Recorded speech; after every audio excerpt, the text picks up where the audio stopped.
Hello SSC শিক্ষার্থী বন্ধুরা, আশা করি তোমরা সবাই ভালো আছো। ইংলিশ ফার্স্ট পেপারের রিটেন পার্ট যে ইম্পর্টেন্ট টপিকগুলো আছে, যেগুলো পরীক্ষার আগে পড়লে আশা করা যায় তোমরা কমন পাবা, সেই টপিকগুলো আজকে আমি তোমাদের সাথে শেয়ার করব। তোমাদের ইংলিশ ফার্স্ট পেপারের রিটেন পার্টে টোটাল মার্ক আছে 40, যেখানে কমপ্লিটিং স্টোরিজে আছে 15, ডিসক্রাইবিং গ্রাফস অ্যান্ড চার্টসে আছে 15, আর ইনফর্মাল লেটারে আছে 10। এই হলো টোটাল 40 মার্ক। ইংলিশ ফার্স্ট পেপারে তোমাদের কোনো প্যারাগ্রাফ নেই, প্যারাগ্রাফ দুইটা আছে, দুইটা হলো তোমার ইংলিশ সেকেন্ড পেপারে। সো প্রথমে কমপ্লিটিং স্টোরিজে কোন কোন টপিকগুলো পড়লে আশা করা যায় কমন পাওয়া যাবে, সেগুলো প্রথমেই আছে what there is a will there is a way, ইচ্ছা থাকলে উপায় হয়।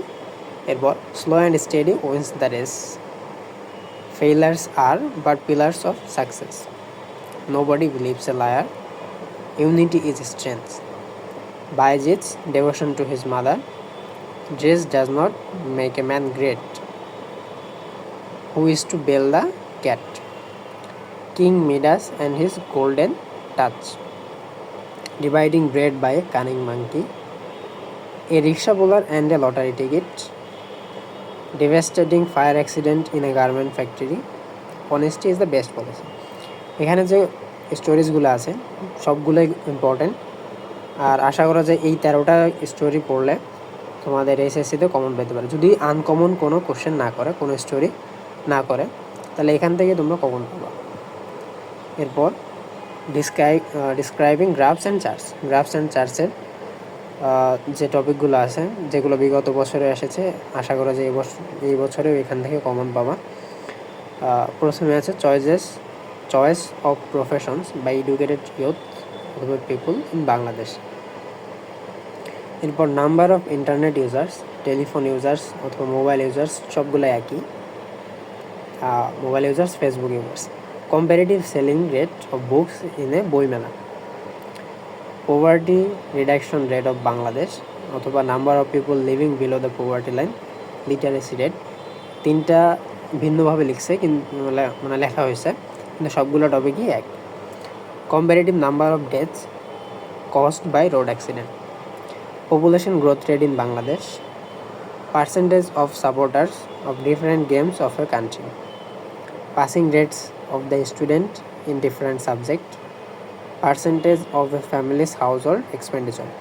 এখানে টপিক 9টা দেওয়া আছে, কিন্তু তোমরা যদি যে কোনো একটা বুঝে পড়তে পারো এবং ওই একটা টপিক দিয়ে এই 9টা টপিক অথবা এর চেয়েও বেশি, যদি 10টা 15টা টপিকও থাকে, তাহলে তোমরা লিখতে পারবা। আচ্ছা, এরপরে হলো ইনফর্মাল লেটার্স, যেখানে প্রথমে আছে what you intend to do অথবা your plan after the examination, পরীক্ষার পরে তোমার কি পরিকল্পনা আছে সেটা নিয়ে তোমার বন্ধুর কাছে একটি চিঠি।